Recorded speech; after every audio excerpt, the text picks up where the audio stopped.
인생이 잘 풀리고 운이 열리는 얼굴이 되기 위해서는 반드시 이것을 알아야 합니다. 젊은 시절 아무리 부와 권세를 누렸어도 말년이 불행하면 의미가 없습니다. 젊어서 고생은 사서도 한다고 했지만 노년 시절 궁핍함은 인생에서 꼭 피해야 하는 세 가지 중 하나로 꼽히는데요. 특히 노년기에 오는 건강과 직결돼 있기 때문에 더욱 그렇습니다. 젊은 시절 한나라를 쥐락펴락하다시피 했으나 말년운이 좋지 않은 사례를 보면서 더욱 나의 말년운에 관심이 갑니다. 여러분, 보통 정해진 사주팔자는 바꿀 수 없다고 하지만 관상은 예외라는 것 아시나요? 관상학에 따르면 인상을 바꿀 수 있다고 하는데요. 말년운이 좋은 관상은 따로 있다고 하지만 혹 그렇게 생기지 않았더라도 너무 걱정 안 하셔도 됩니다. 말년운이 좋아지는 얼굴로 만들면 됩니다. 그래서 오늘은 불을 불러오는 관상 만드는 방법과 말년운이 좋은 관상은 어떤 특징이 있는지 살펴보겠습니다. 지금이라도 내 얼굴을 짚어보시고 오늘부터라도 말년운을 관리하시길 바랍니다. 말년복을 불러오는 관상 만드는 방법 첫 번째, 윤기 있는 피부입니다. 굳이 관상이 아니더라도 인상학적으로도 얼굴에 윤기가 있으면 훨씬 젊어 보인다고 하는데요.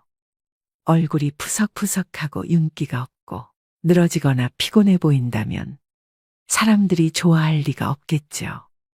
관상학이나 인상학이나 결국은 사람의 눈으로 보고 판단하는 것이라는 겁니다. 여러분, 부티나는 얼굴을 한번 연상해 보세요. 앞서 말씀드린 푸석푸석한 피부, 피곤해 보이는 윤기 없는 얼굴을 가진 사람과 매칭이 되시나요? 관상학적으로도 얼굴에 윤이 나지 않는다면 절대 성공할 수 없다라고 말을 하고 있습니다. 일반적으로 성공한 연예인들을 TV에서 보면 얼굴에 윤이 반들반들하죠. 성공한 부자들, 유명한 정치인들도 예외가 아닙니다. 피부가 반들반들 하다못해 빛이 반사될 정도입니다. 타고난 자기 얼굴을 어떻게 관리하느냐에 따라 운명은 확 달라집니다. 사람의 생김새는 취향에 따라 분명 차이가 납니다. 이목구비가 그리 조화롭지 못해도 하지만 얼굴에 윤기가 나면 잘생기거나 예뻐 보이기까지 합니다. 심리학에서는 첫인상 효과라는 것이 있는데요. 어떻게든 남에게 나의 이미지를 좋게 심어주는 것은 중요한 일입니다. 하여 첫인상을 좋게 만드는 최고의 수단이 바로 윤이 나는 피부를 만드는 것입니다. 두 번째는 생기 있는 얼굴입니다. 지인을 만나면 이런 말 한 번씩 하시죠. 무슨 일 있어? 얼굴이 왜 이렇게 힘들어 보여? 얼굴이 폈네. 무슨 좋은 일 있어? 이렇게 얼굴에는 우리의 마음이 다 드러나게 됩니다. 또 사람을 보고 끼가 많아 보인다거나 공부를 잘하게 생겼다거나 착해 보인다거나 이건 역시 얼굴로 그 사람을 판단하는 것입니다. 그렇다면 마음이 활기차고 자신감이 있다면 이 또한 얼굴에 반드시 나타나게 되겠죠. 이처럼 상학에서도 생기가 있는 얼굴, 사기가 있는 얼굴이라고 구분하는 것입니다. 항상 긍정적으로 모든 것을 좋게 보려고 생각하셔야 됩니다. 얼굴이 푹 사가 있는 사람과 친해지고 싶은 사람은 아마 없을 것입니다. 운은 항상 자신의 마음에 의해 만들어지고 이 마음은 좋은 운이 생성될 때 가장 먼저 얼굴에 나타난다 하여 상학에서는 운이 다해지는 사람, 운이 하강하는 사람, 죽음의 그림자가 드리워지는 사람은 미간과 이마, 광대가 탁해진다고 하고 운이 살아나고 번영할 사람은 그곳에서 빛이 난다고 합니다. 되도록 나쁜 마음을 떨쳐버리셔야 이렇게 얼굴에 생기가 생겨 여러분의 운이 트이게 되는 것입니다. 세 번째는 미간을 피셔야 합니다. 관상학에서 미간은 행운이 들어오는 통로라고 했습니다. 미간을 찡그리면 대문을 잠그는 것과 같아 행운이 들어오지를 못합니다. 미간에 주름이 있다면 아침에 일어나서 엄지손가락으로 미간을 문질러 펴줘야 합니다. 그러면 뭉쳐진 근육이 풀리면서 어느 순간 미간이 환하게 펴지게 됩니다. 또한 근본적으로 미간을 펴는 가장 좋은 방법은 웃는 것입니다. 긍정적인 생각과 좋은 행동을 하면 자연히 미간이 펴집니다. 사소한 일이라도 즐거움을 부여해 웃으셔야 됩니다. 또 항상 상대에게 은은한 미소를 띄우셔야 됩니다. 심리학적으로도 웃음을 띤 얼굴이 그렇지 않은 얼굴보다 호감도가 훨씬 뛰어나다고 수도 없이 발표되었는데요. 이것이 운을 얻는 최고의 수단입니다. 즉, 미간을 펴야 인생도 펴집니다. 네 번째는 입꼬리를 올리셔야 됩니다. 입은 모든 물길이 모이는 바다이고 입술은 바닷물을 가두는 제방이라고 했습니다. 이런 제방은 물보다 높이가 높아야 합니다. 입꼬리가 위로 향하는 것은 제방이 물보다 높아 물이 넘쳐나지 않는 것과 같습니다. 반면 입꼬리가 처지면 제방이 터져 물이 넘쳐 흐르는 것과 같지요. 평소 좋은 생각을 하고 자주 웃으면 볼 근육이 발달해 양쪽 입꼬리가 위로 올라가게 돼 있습니다. 반면 부정적인 생각과 우울한 마음을 가지면 볼 근육 대신 이마와 미간에 부정적인 근육이 발달하게 됩니다. 따라서 입꼬리가 처지고 이마와 미간에 주름이 생겨 부정적인 사람이 됩니다. 입꼬리를 올리면 행운을 머금고 있어 행운이 빠져나가지 못하게 됩니다. 말년운을 부르는 관상 만드는 방법 4가지를 말씀드렸습니다. 관상학자들이 말하는 나쁜 운을 좋은 운으로 바꾸는 개운의 방법은 의외로 간단합니다. 항상 편안한 마음으로 사물을 긍정적으로 바라보고 생각하는 것. 그렇게 하루 이틀 정진하다 보면 나도 모르게 관상이 바뀌게 되고 결국 운명까지도 바뀌게 됩니다. 화와 복은 문이 따로 없으며 오직 사람이 스스로 불러들인다고 했습니다. 자신의 얼굴과 운명은 스스로 만들어 나가는 것입니다. 물론 처음에는 어렵겠지만 이를 습관화한다면 분명 좋은 운이 들어올 것이며 부귀와 공명 또한 얻게 될 것입니다. 이 작은 변화만으로도 여러분의 운은 좋아질 수 있다는 점을 명심하셔야 됩니다. 얼굴로 모든 것을 꿰뚫어보는 천재 관상가의 이야기를 다룬 영화 관상에서는 시종일관 얼굴 하나만으로 사람의 성격과 미래를 점쳤고 그것은 절대 빗나가지 않았습니다. 과연 내 관상은 어떨까? 평소 이런 궁금증을 가지시는 분들이 많을 거라고 생각되는데요. 관상학에서는 인간을 소우주로 봅니다. 그래서 겨우 눈, 코, 입이 들어가는 작은 얼굴 속에도 하늘, 땅, 별, 해 등을 의미하는 부위가 있습니다. 모든 것이 조화롭고 자연스러워야 세상이 잘 흘러가듯 얼굴도 각 부위가 조화롭고 자연스럽게 자리를 잡아야 좋은 관상인 것인데요. 그렇다면 복 있는 관상, 장수하는 관상은 무엇일까요? 먼저 이마입니다. 관상학에서 하늘을 뜻하는 것은 사람의 이마입니다. 그래서 이마가 훤하게 넓고 두상이 둥글면 하늘의 기운을 잘 받았다고 봅니다. 하늘의 기운은 조상의 음덕을 말합니다. 태어날 때부터 많은 것을 타고났다는 말입니다. 이마가 잘생겼다면 초년에 큰 어려움 없이 재능, 건강, 재물, 강한 정신력 등을 물려받았다고 봅니다. 이마 가장자리의 생김새도 중요합니다. 이마의 가장자리를 조상의 복덕을 받는다고 하여 복덕궁이라고 부르는데 그 부위가 머리카락으로 덮이지 않고 훤하게 열려 있어야 좋은 관상이라고 말합니다. 다음은 눈입니다. 관상학에서는 왼쪽 눈을 해, 오른쪽 눈을 달이라고 봅니다. 눈이 지혜를 뜻하며 해처럼 밝게 빛나고 눈동자가 검으면 지혜로운 관상이라고 합니다. 만약 좋은 이마를 타고났어도 눈에 힘이 없고 흐리멍덩하다면 소용이 없습니다. 조상에게 좋은 음덕을 받았더라도 지혜가 없어 그것을 다 날리는 꼴인데요.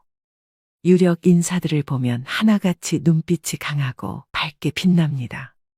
또 눈과 눈썹은 멀수록 좋고 눈썹이 높으면 출세와 명예가 높아집니다.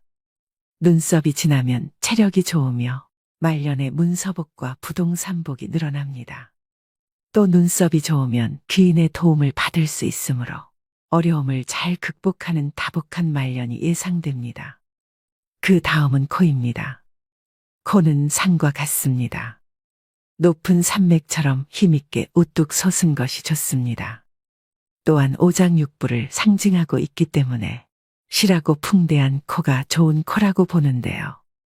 장수하는 어르신을 보면 대부분 코가 큽니다. 코가 작다는 것은 오장육부가 약하게 태어났다는 뜻이고 수명이 짧을 수 있으므로 건강관리를 잘해야 합니다. 코가 크고 높으면 자존심이 강하고 스스로 무엇을 하고자 하는 욕구도 강합니다. 다음은 광대뼈입니다. 코가 산이라면 광대뼈는 바위를 뜻합니다. 덩그러니 우뚝 솟은 산은 모진 풍파를 맞지만 양옆에 바위가 있으면 덜한데요. 코가 자신이라면 광대뼈는 옆에서 도와줄 조력자입니다. 배우자, 가족, 친구, 이웃, 직장 동료 등을 의미합니다. 그래서 코 못지않게 광대뼈의 모습도 중요합니다. 관상학에서는 광대뼈를 광골이라고 하며 이 광골이 둥글고 앞으로 발달되어야 좋다고 봅니다. 만약 광대뼈가 옆으로 발달하면 코와 멀어지는 형상이어서 가까운 사람에게 배신을 당할 수 있습니다. 코가 높고 광대뼈도 적당하게 발달해야 가정도 편안하고 사업도 번창하는 좋은 관상입니다. 다음은 입입니다. 윗입술보다 아랫입술이 도톰하고 입이 크면 좋은 관상입니다. 입술이 도톰하고 뚜렷하면 말년운이 좋다고도 합니다. 입꼬리가 약간 올라가도 좋은 관상인데요. 이마가 의미하는 조상의 음덕을 그릇으로 고스란히 바치는 꼴이기 때문입니다. 올라간 입꼬리는 조상의 음덕을 말년까지 두고두고 누리는 것을 의미합니다. 인중이 길면 수명도 길고 말년이 편안하며 자손도 번성한다고 하는데요. 또한 인중이 길면 인내심도 강합니다. 인중이 좁고 짧고 얕은 사람은 그릇이 작고 이해심이 부족합니다. 말년의 기력이 약해져서 건강 관리를 잘해야 하고 자식과의 연이 적습니다. 만약 여러분들 중에 입이 빈약하다면 웃을 일이 없다고 하여도 꼭 많이 웃기를 바랍니다. 입은 중년과 말년의 모든 복을 담는 그릇이 되기 때문입니다. 다음은 턱입니다. 턱은 나의 인생을 떠받쳐주는 역할을 하고 재산을 모으고 축적하는 곳인데요. 땅 부자 중에는 턱이 잘 발달된 사람이 많습니다. 약간 각진 듯 둥근 턱이 좋은 턱으로 여겨집니다. 턱의 두께는 살이 많으면서 탄력이 있어야 좋고 턱 주위가 둥글어 마치 U자형처럼 풍만하고 여유 있게 보이는 턱이 좋은 턱입니다. 턱은 집터와 같기 때문에 좌우 아래가 넓고 크고 두껍고 단단할수록 좋습니다.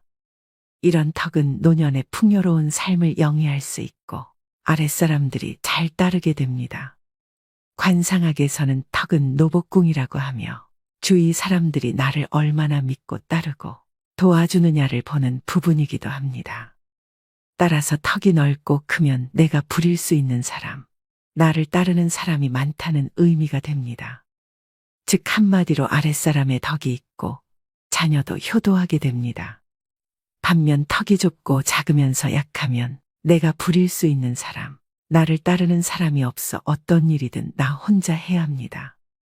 또한 뺨 아래가 움푹 파였거나 뾰족하면 경제적 어려움을 겪으며 주위 사람들이 나에게서 멀어져 외로워집니다.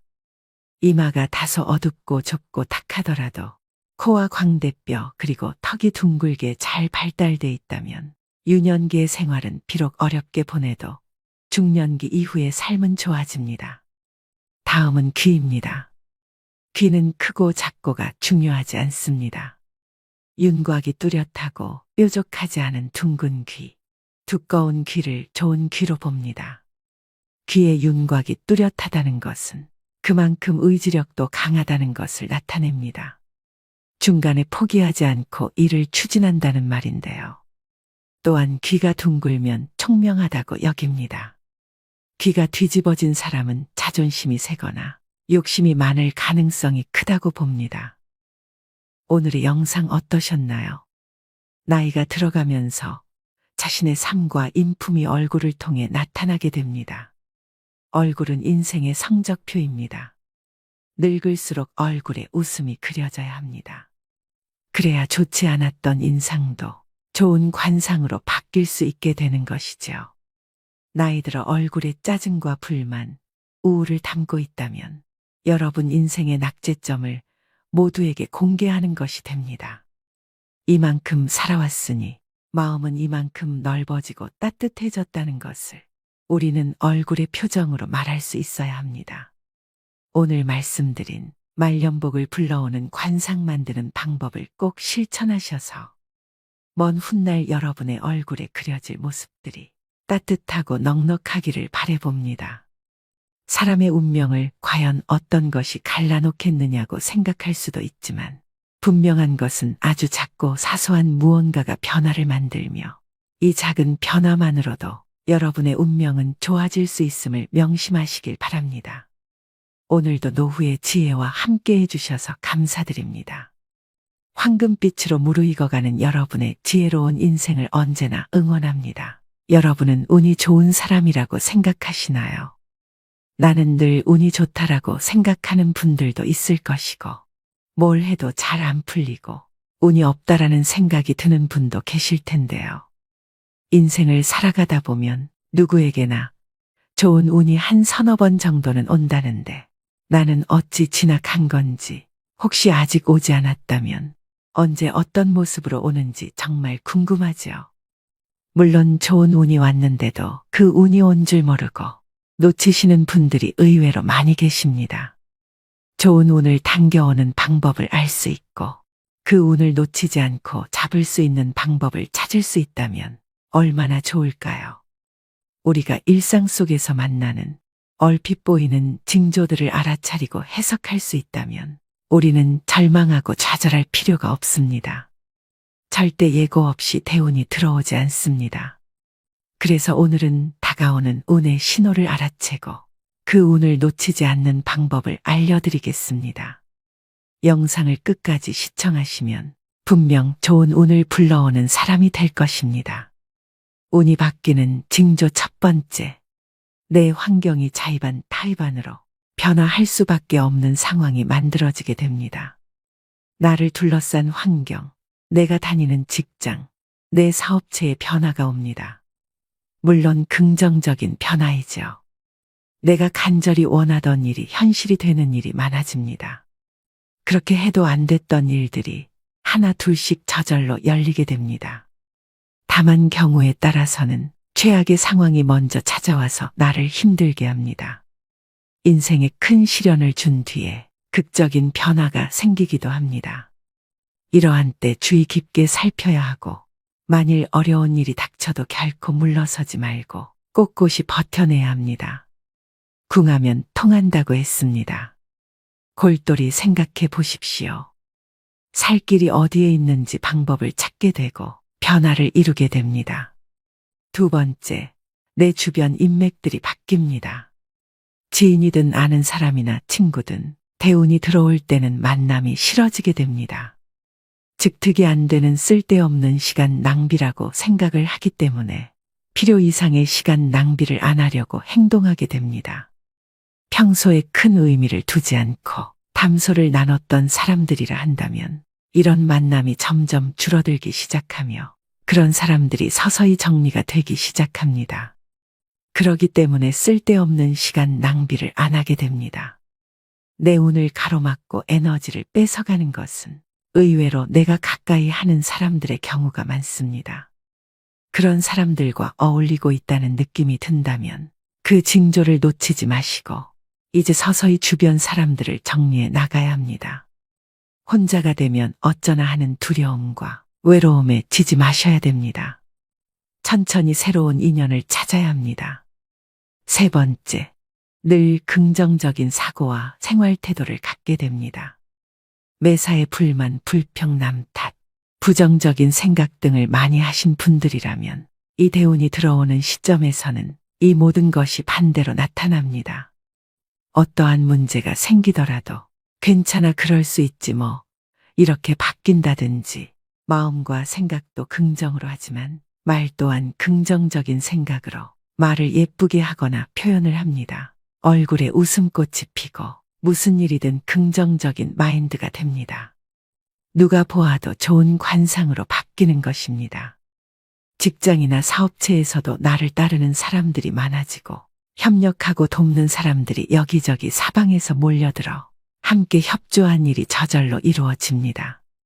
이러한 운을 내 것으로 확실히 만드는 방법은 내 운을 적극적으로 개선하겠다는 의지가 있어야겠고 꾸준한 노력이 수반되어야 합니다. 네 번째, 얼굴색이 바뀝니다. 일이 안 풀리고 힘들면 얼굴이 새까맣게 변합니다. 여성분들은 기미나 잡티가 올라옵니다. 이럴 때는 기운이 좋은 상태가 아닙니다. 반면 얼굴에 생기가 돌고 거울을 보면 예전과 다르게 잘생기고 이뻐 보이는 경우가 있습니다. 그리고 친구를 만났는데 요즘 얼굴 좋아졌다. 이런 말을 듣게 되면 운이 좋아지는 신호입니다. 얼굴은 마음의 심상입니다. 내 마음이 평온하다면 얼굴의 표정이나 피부색으로 바로 표출됩니다. 이마에서 빛이 나고 얼굴에서 광채가 나면 대운이 들어오는 신호라고 보시면 됩니다. 좋은 일이 생기면 표시가 나듯이 좋은 일도 표시가 나게 됩니다. 다섯 번째, 매사에 감사하는 마음이 생깁니다.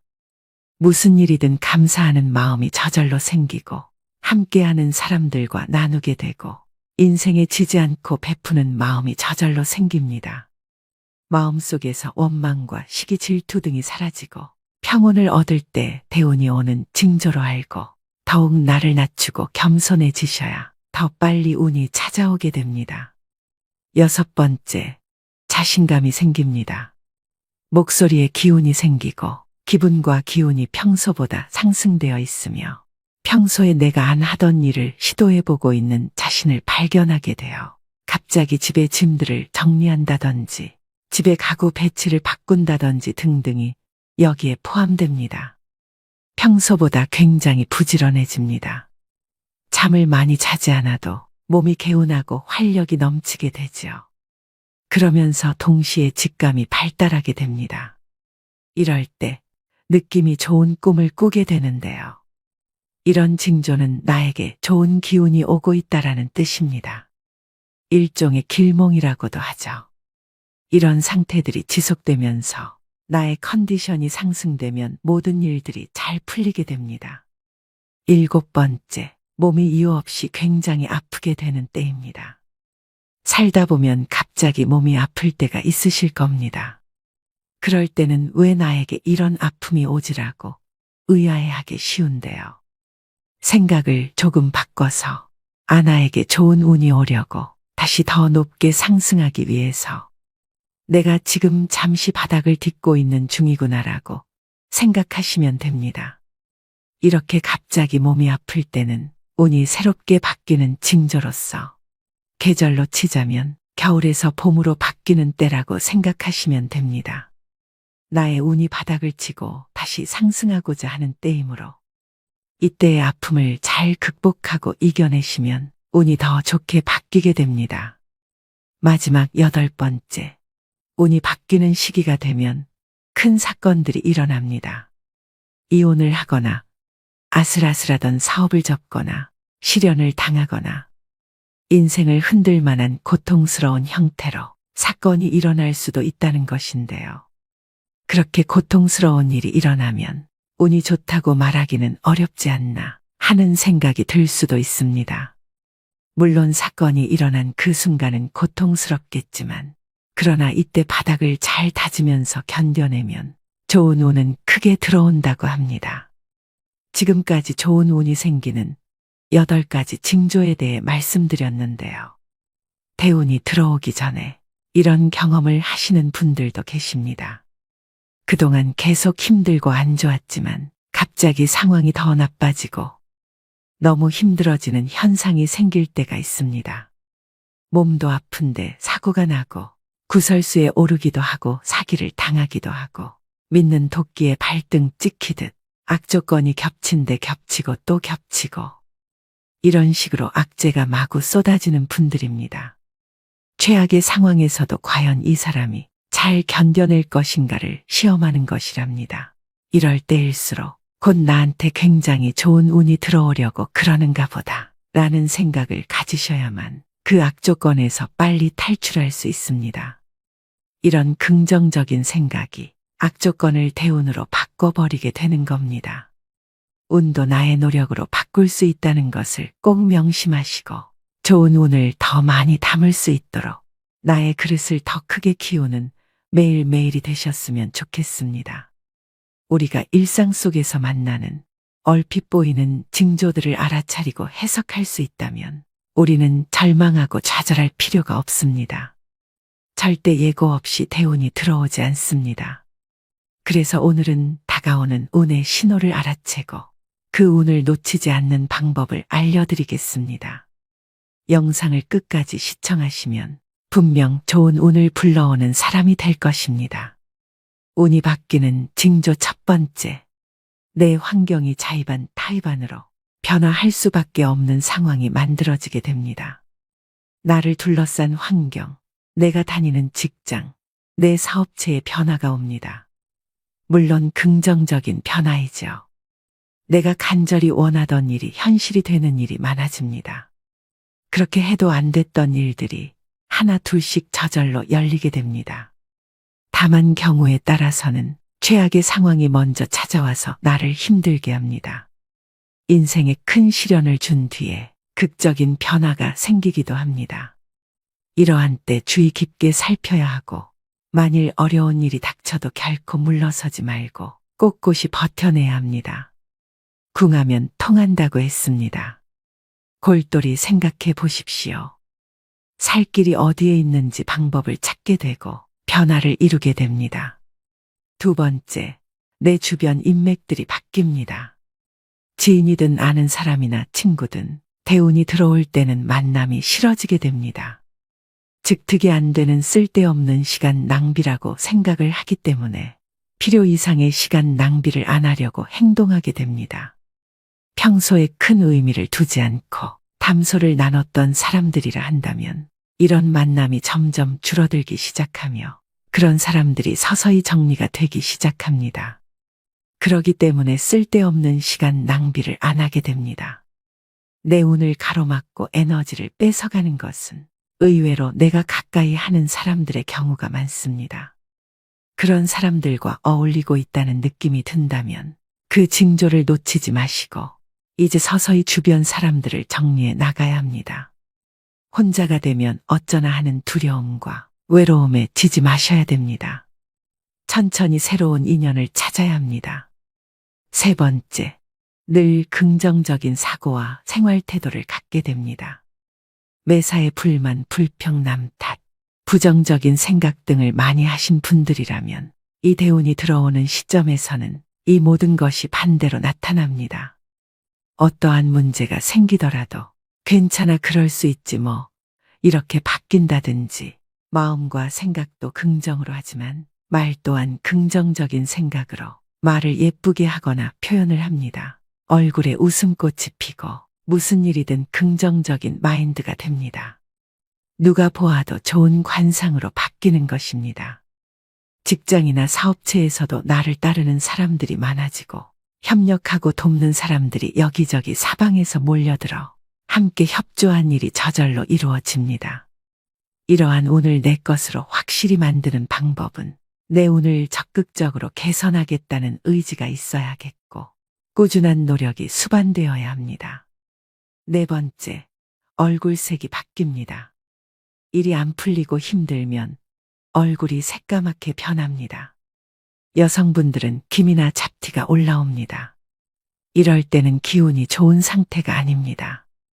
반면 얼굴에 생기가 돌고 거울을 보면 예전과 다르게 잘생기고 이뻐 보이는 경우가 있습니다. 그리고 친구를 만났는데 요즘 얼굴 좋아졌다. 이런 말을 듣게 되면 운이 좋아지는 신호입니다. 얼굴은 마음의 심상입니다. 내 마음이 평온하다면 얼굴의 표정이나 피부색으로 바로 표출됩니다. 이마에서 빛이 나고 얼굴에서 광채가 나면 대운이 들어오는 신호라고 보시면 됩니다. 좋은 일이 생기면 표시가 나듯이 좋은 일도 표시가 나게 됩니다. 5번째, 매사에 감사하는 마음이 생깁니다. 무슨 일이든 감사하는 마음이 저절로 생기고 함께하는 사람들과 나누게 되고 인생에 지지 않고 베푸는 마음이 저절로 생깁니다.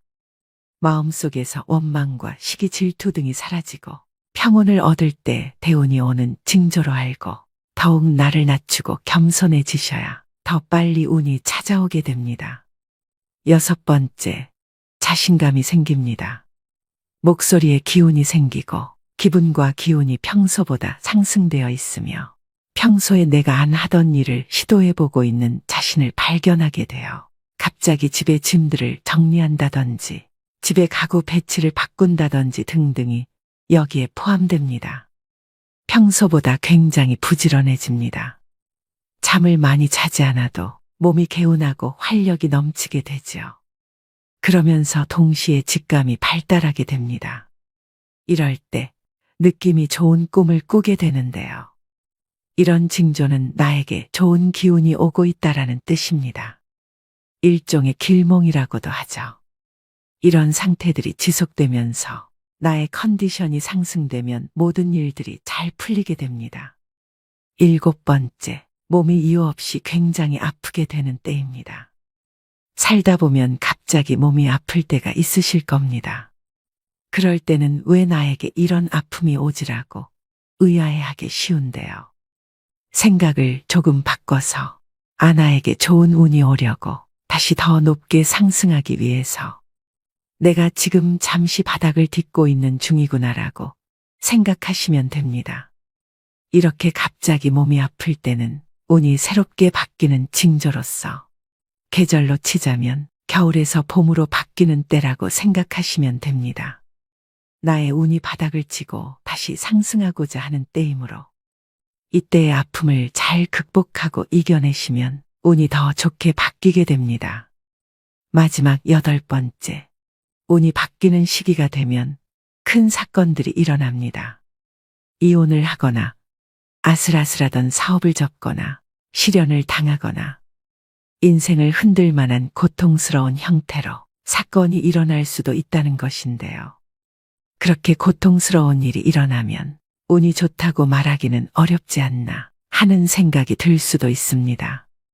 물론 사건이 일어난 그 순간은 고통스럽겠지만 그러나 이때 바닥을 잘 다지면서 견뎌내면 좋은 운은 크게 들어온다고 합니다. 지금까지 좋은 운이 생기는 8가지 징조에 대해 말씀드렸는데요. 대운이 들어오기 전에 이런 경험을 하시는 분들도 계십니다. 그동안 계속 힘들고 안 좋았지만 갑자기 상황이 더 나빠지고 너무 힘들어지는 현상이 생길 때가 있습니다. 몸도 아픈데 사고가 나고 구설수에 오르기도 하고 사기를 당하기도 하고 믿는 도끼에 발등 찍히듯 악조건이 겹친 데 겹치고 또 겹치고 이런 식으로 악재가 마구 쏟아지는 분들입니다. 최악의 상황에서도 과연 이 사람이 잘 견뎌낼 것인가를 시험하는 것이랍니다. 이럴 때일수록 곧 나한테 굉장히 좋은 운이 들어오려고 그러는가 보다 라는 생각을 가지셔야만 그 악조건에서 빨리 탈출할 수 있습니다. 이런 긍정적인 생각이 악조건을 대운으로 바꿔버리게 되는 겁니다. 운도 나의 노력으로 바꿀 수 있다는 것을 꼭 명심하시고 좋은 운을 더 많이 담을 수 있도록 나의 그릇을 더 크게 키우는 매일매일이 되셨으면 좋겠습니다. 오늘도 노후의 지혜와 함께 해주셔서 감사드립니다. 황금빛으로 무르익어가는 여러분의 지혜로운 인생을 언제나 응원합니다. 누군가에게는 꿈의 노후주거지라고 불리는 실버타운이 누구에게는 지옥으로 전락했다고 하는데요. 여러분은 실버타운이 노인지옥이라는 말에 얼마나 공감하시나요? 실버타운은 노인들을 위한 주거 형태로 청소, 세탁, 식사, 의료 서비스 등 노후 생활을 편안하고 안락하게 보낼 수 있는 복지주택을 말합니다. 쉽게 말해 유료 양로원이나 노인복지주택을 뜻하죠. 인기가 좋은 실버타운은 대기가 2년이 넘는 곳도 있다고 합니다. 호텔 스위트룸 같은 곳에 살면서 청소 안 해도 되고, 침구는 매일 뽀송뽀송하고, 삼시세끼 고급진 식단으로 이루어진 식사를 할 수 있고, 아프면 언제든지 의료진의 진료를 받을 수 있는 곳. 비슷한 연령대 친구들과 살아온 인생 이야기를 하며 수영장 헬스클럽에서 건강을 챙기고 다양한 프로그램이 있어 지루할 틈이 없을 것 같은 곳. 서울 도심이나 인근 도시에 자리 잡고 있어 외출도 자유로울 뿐만 아니라 가족들도 교통체증 없이 수시로 찾아올 수 있는 이곳은 지상낙원으로 비춰질 수 있습니다. 나이 들어 몸이 아프면 만사가 귀찮습니다.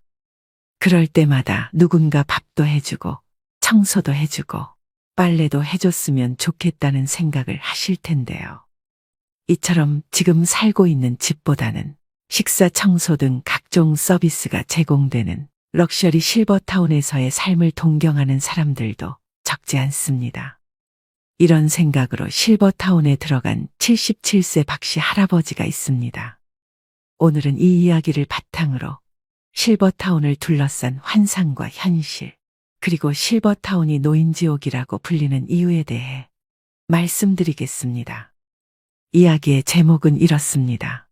실버타운은 노인지옥이었다.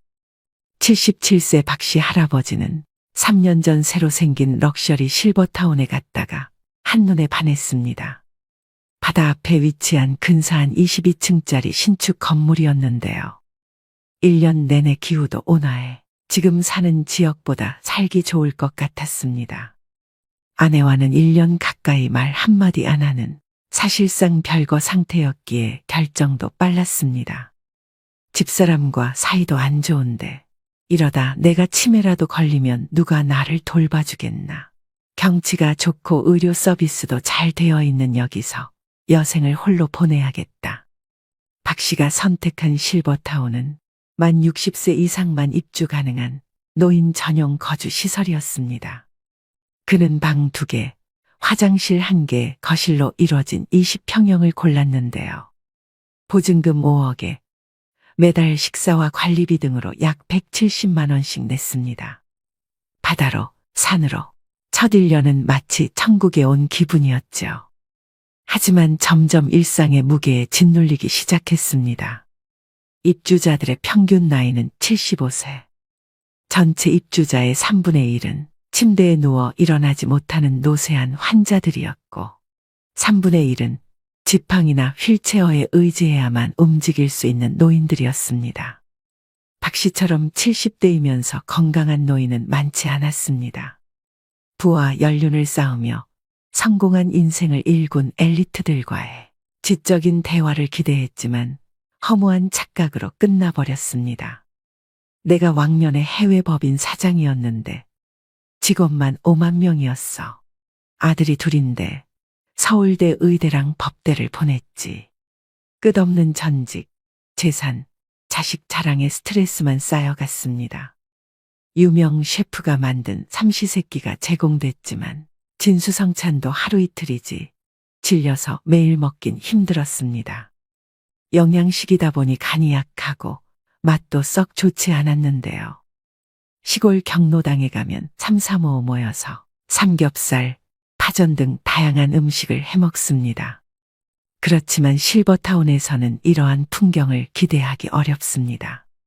그래서 박 씨는 부엌에서 직접 요리해 간단히 먹는 날이 많아졌습니다. 실버타운 생활에 적응하지 못한 박 씨는 지역 커뮤니티에 눈을 돌려보기도 했지만 소도시라 그런지 생각처럼 친구를 사귀는 것이 쉬운 일이 아니었습니다. 방에 틀어박혀 외롭게 지내는 날이 늘었고 우울증이 찾아오기 시작했습니다. 살던 곳으로 돌아가고 싶다. 언제 죽을지 모르지만 만약 90세까지 산다고 하면 이런 감옥살이를 하면서 시간과 돈을 낭비하긴 싫었습니다. 결국 박 씨는 2년 동안의 실버타운 생활을 청산하고 작년 살던 곳으로 유턴했는데요. 만기 전 퇴소이기 때문에 비싼 수수료를 내야 했습니다. 비싼 수업료를 낸 셈이지만 그는 현재의 도시 생활에 매우 만족하고 있습니다. 박 씨는 나이가 들어도 남녀노소가 모여 있는 지금의 주거 환경에서 계속 사는 것이 좋다는 걸 뒤늦게 깨달았다면서 두 다리가 성한 건강한 노인이 비싼 돈을 내면서 노인들만 모여 사는 실버타운에 들어갈 필요는 없을 것 같다고 얘기합니다. 여러분은 이 사연을 듣고 어떤 생각이 드시나요? 실제로 입소자들이 함께 모이는 식사 시간마다 자식 자랑을 하는 분들 때문에 화병이 났다는 분들도 계십니다. 할머니들이 무리를 짓고 새로운 사람을 배척하는 경우도 있습니다. 할아버지들은 한데 모이더라도 친해지기 전까지는 서로 얘기하지 않고 혼자 밥을 드시는 경우가 많다고 하는데요. 단체 생활 그 자체가 허들이 되는 셈이죠. 그러다 보니 실버타운은 3년 이상 거주해야 보증금을 100% 돌려준다는 곳이 많습니다. 즉 3년도 버티지 못하는 분이 많다는 의미입니다. 이처럼 실버타운이 마냥 좋지만은 않을 수 있습니다. 특히나 평소에 자기 자신이 어떤 사람인지 잘 파악하지 못하고 있다면 실버타운으로 들어가는 것이 말년에 가장 후회스러운 선택이 될 수도 있겠습니다. 여러분은 인생의 마지막 거처에 대해 생각해 본 적 있으신가요? 고향에 작은 집 하나 마련해 책 읽고 텃밭 가꾸며 조용히 살까? 아니면 북적북적한 도시에서 사람들과 부대끼면서 지낼까? 어디서 살든 자식들 고생 안 시키고 우아하게 마무리하고 싶은데 어떤 선택을 해야 후회하지 않을까요? 60대가 되면 누구나 한 번쯤 해보는 질문들일 텐데요. 물론 100세 시대의 은퇴 설계라고 하면 아직까진 많은 사람들이 재정적인 준비부터 떠올리죠. 하지만 마지막 거처에 대한 결정이야말로 최우선 순위에 놓고 준비해야 할 부분입니다. 평균 수명이 길어지면서 퇴직한 이후에도 살아야 할 시간이 길어졌기 때문입니다. 나이가 들면 현역 시절처럼 외출을 자주 하지 않다 보니 집에 오래 머물게 되며 힘이 들어서 이사도 쉽게 다니지 못하게 됩니다. 은퇴 후 주거지는 처음부터 심사숙고해서 골라야 한다는 얘기인데요. 그래서일까요? 우리보다 앞서 고령화를 겪은 선진국에선 노후 준비는 집에서 시작해서 집에서 끝난다고 말할 정도입니다. 은퇴한 노인들은 어디에서 살기를 원할까요? 디지털 뉴에이징 연구소가 노인 실태 조사를 토대로 분석해 봤더니 대다수 노인들은 살던 집에서 늙어가기를 희망하고 있었습니다. 건강한 노인은 86%, 기력이 떨어진 노쇠한 노인조차도 75%가 현재 집에서 계속 살고 싶다고 답했습니다. 거동이 불편하게 되었을 때는 어떻게 하고 싶으냐는 질문에서도 전체 응답자의 55%가 돌봄 서비스를 받으면서 현재 살고 있는 집에서 계속 살고 싶다고 답했습니다. 아무리 건강이 나빠져도 이미 오래 살아서 익숙해진 동네에서 벗어나는 건 원치 않는 것인데요. 돌봄 식사 등 서비스가 제공되는 노인요양시설에 들어가겠다는 응답자 비중은 32%로 두 번째로 많았습니다. 다만 건강 상태에 따라 온도차는 있었습니다. 노쇠한 노인의 경우엔 요양시설에 들어가겠다는 응답자 비중이 36%로 건강한 노인 31%보다는 높았습니다. 신혜리 경희대 노인학과 교수는 지역 사회에 계속 거주하는 이른바 에이징 인 플레이스는 한국뿐만 아니라 전 세계적인 공통 트렌드라며 노인들은 대부분 살던 집에서 계속 살기 원하며 건강이 좋지 않아 원래 집에서 살기 어려워졌다면 그때 일상생활 지원 서비스가 제공되는 주택 입주를 고려한다고 말합니다.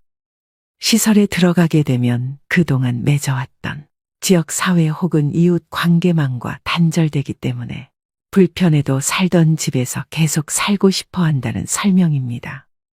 그럼에도 불구하고 럭셔리 실버타운에 들어가 사는 꿈을 꾸고 계신 분들도 적지 않을 텐데요. 얼마 전 호텔식 실버타운에 들어갔다가 2년 만에 퇴소한 70대 초반 부부는 이렇게 말합니다. 실버타운에 입주한 지 얼마 안 됐을 땐 그야말로 천국과 같았습니다.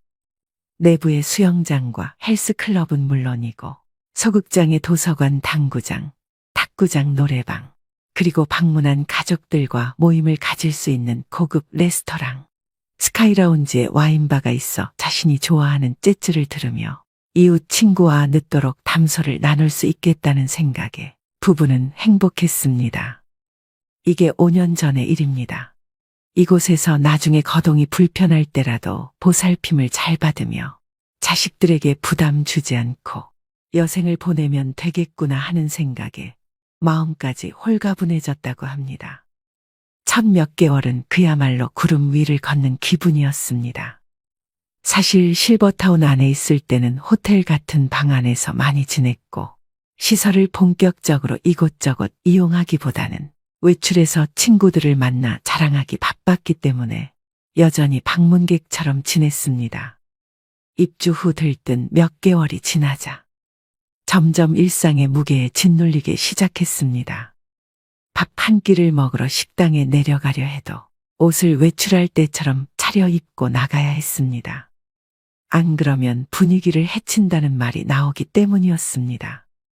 자신과 같은 관심거리를 갖고 있는 사람을 실버타운에서 찾기 어려웠을 뿐만 아니라 모여서 하는 이야기를 들어보면 대개는 끝없는 자기 자랑과 자식 자랑만 늘어놓기 일쑤였습니다.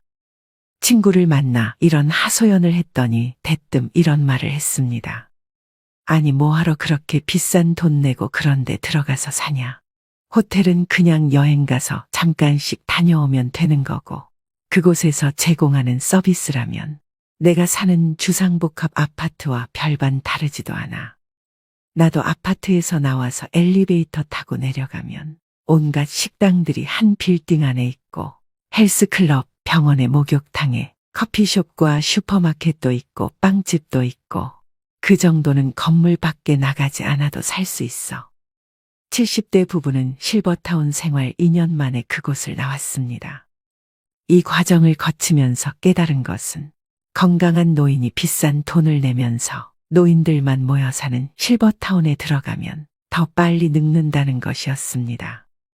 은퇴 후 주거 선택은 개인의 취향과 상황, 건강 상태에 따라 다르지만 실버타운의 환상과 현실을 비교하고 신중하게 선택하는 것이 중요합니다.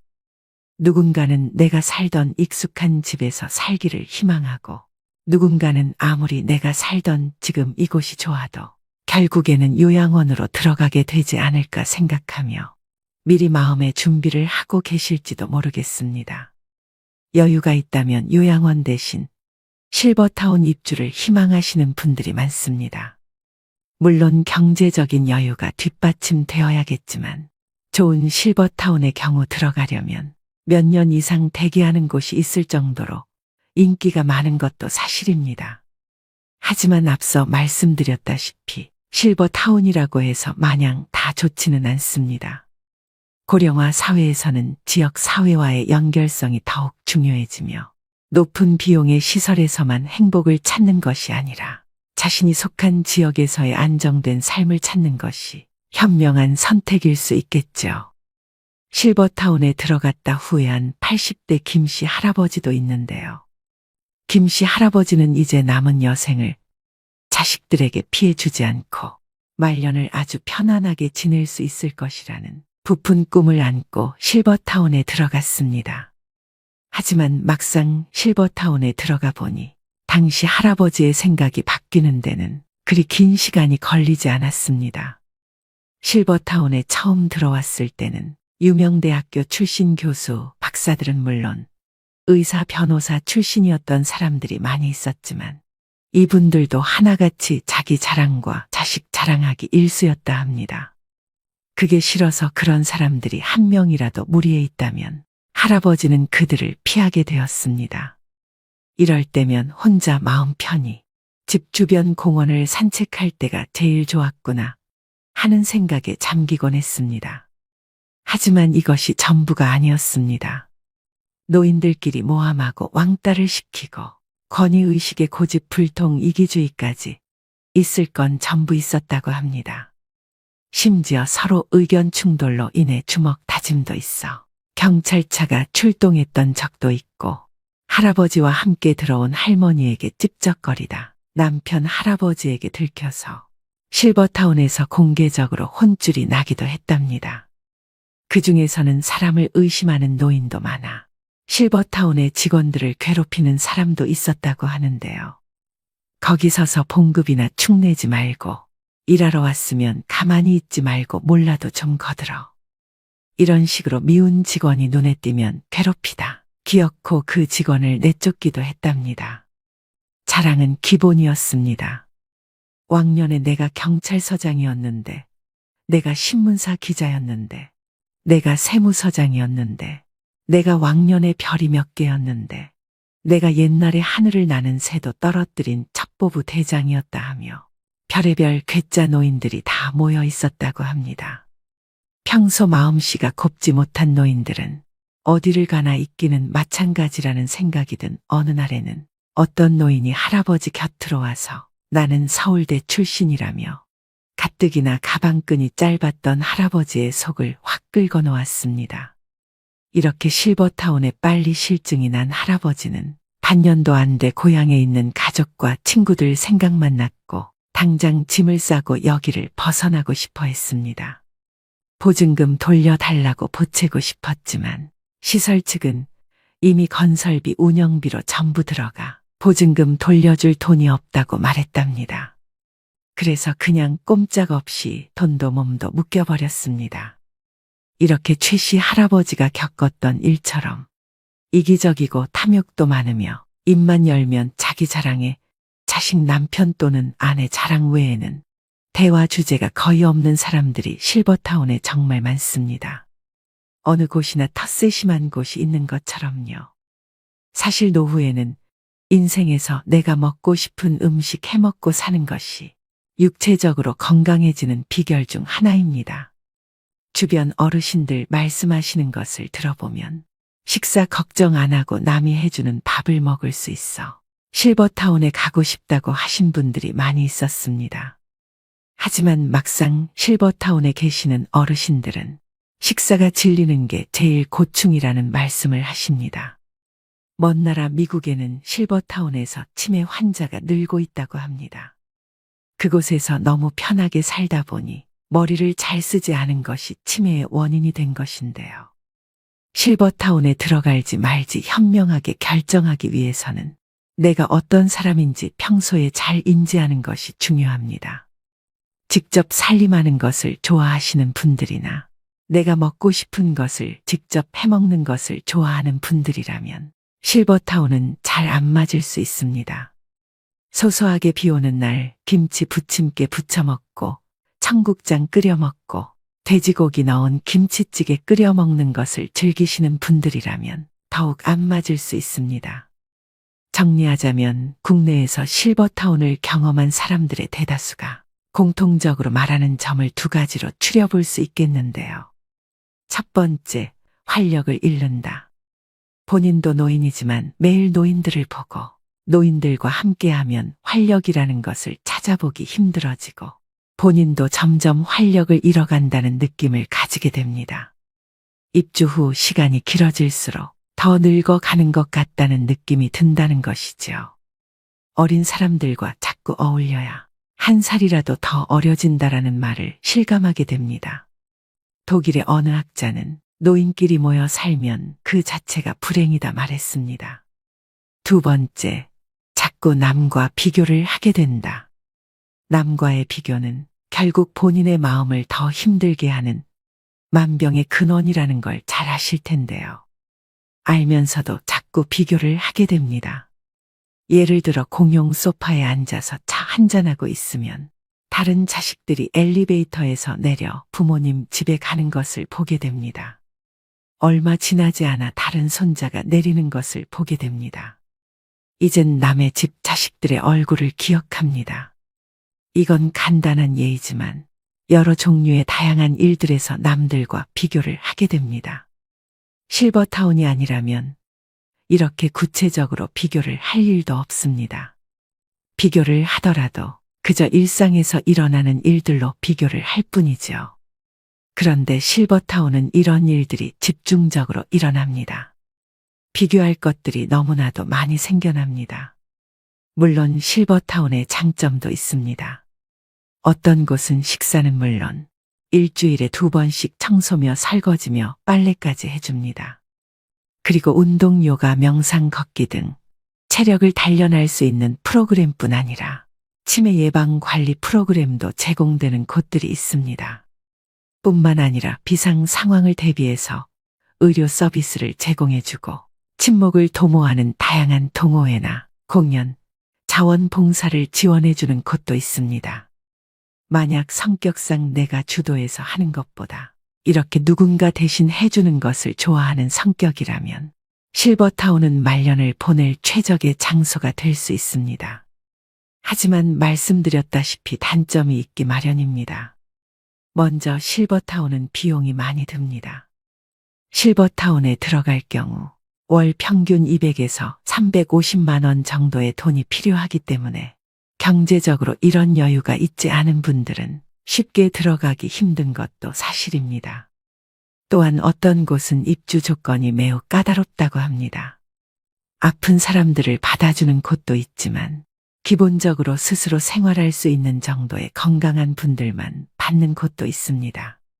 아무리 실버타운에 대한 로망이 있다고 해도 평생 살 것이라 생각해 결정하기보다 조금 경험해보고 안 맞으면 나올 수도 있다는 가능성을 열어두는 것이 좋습니다. 대표적인 고급형 실버타운으로 유명한 삼성 노블 카운티의 경우 가장 작은 규모 30평의 집에 1인이 입주할 경우 보증금은 2억 1천만 원에서 2억 7천만 원 수준이라고 합니다. 월세는 60만 원이며 1인 기준 생활비는 155만 원 정도라고 하는데요. 식대는 별도이고 1인당 64만 원 정도라고 합니다. 만약 노인 한 명이 삼성 노블 카운티에 거주할 경우 월세, 생활비, 식대를 모두 더하면 월 280만 원 정도이고 계약 기간이 3년이라고 생각했을 때 총 들어가는 생활비는 1억 정도가 되며 같은 기준으로 부부가 들어갈 시 3년 동안 1억 5천만 원이 넘는 수준이니 만약 계획이 있으시다면 이런 경제적인 부분들을 미리 따져보는 것이 좋습니다. 많은 분들이 실버타운 대신에 노인복지 주택을 알아보기도 하는데요. 노인복지 주택은 실버타운과 비슷한 개념으로 건강한 노인들을 대상으로 식사, 주거, 의료, 복지 등 편의시설을 제공하는 주택을 일컫는 말입니다. 노인복지 주택은 크게 민간 분양 노인주택과 공공임대형 노인주택으로 나뉩니다. 민간이 하는 것은 정부가 아닌 기업이 주도해 분양하는 주택입니다. 이 경우에는 자격이 따로 없다고 합니다. 보증금과 임대료 그리고 매매금을 지불할 수 있으면 누구든 신청 가능하다고 합니다. 이곳의 월 비용은 150만 원 이내라고 합니다. 반면 공공임대형 노인주택의 경우 말 그대로 정부에서 지원을 해주는 주택이기 때문에 일정 자격 요건을 갖추어야 합니다. 공공임대형 노인주택 신청 자격은 만 65세 이상의 고령자이고 공공임대주택의 경우 보증금은 200에서 300만 원 정도, 월 임대료는 4만 원에서 6만 원 정도로 저렴합니다. 보건복지부에 따르면 전국 노인복지 주택 39개소에 입소한 인원은 전체 고령 인구의 0.1% 못 미친다고 합니다. 초고령 시대를 맞아 다양한 노년 계층의 수준에 맞는 주거 형태를 지원하는 정책이 마련되어야 할 것입니다. 노년에 한 달에 수백만 원에 달하는 노인 주거 시설의 이용료를 감당할 수 없다면 양로원 혹은 요양원을 이용하는 것 말고는 마땅한 대책이 없는 것이 현실입니다. 하지만 어느 곳에도 해당하지 않는다면 그냥 내가 살던 곳에서 조용히 인생을 마감하는 삶도 참 의미 있을 것입니다. 내 집에서 내 맘대로 사는 게 바로 천국 아닐까요? 세계에서 손꼽히는 장수마을을 블루존이라고 부릅니다. 이들 지역에 가보면 최고급 커뮤니티 시설은 없습니다. 그저 함께 모여 생활하고 대화하며 맛있는 음식을 해먹는 게 전부입니다. 결국 사람이 문제인 것이니 실버타운도 입소 전에 자신의 성격이나 유형을 따져봐야겠습니다. 정부에서도 성격과 성향이 비슷한 사람들끼리 모일 수 있도록 노인복지주택 유형을 다양하게 개발해 공급하면 좋겠다는 생각을 해봅니다. 오늘 말씀드린 실버타운의 장단점을 고려하셔서 노후의 거처는 여러분에게 정말 천국 같은 곳에서 지내시길 바라봅니다. 오늘도 노후의 지혜와 함께 해주셔서 감사드립니다. 황금빛으로 무르익어가는 여러분의 지혜로운 인생을 언제나 응원합니다.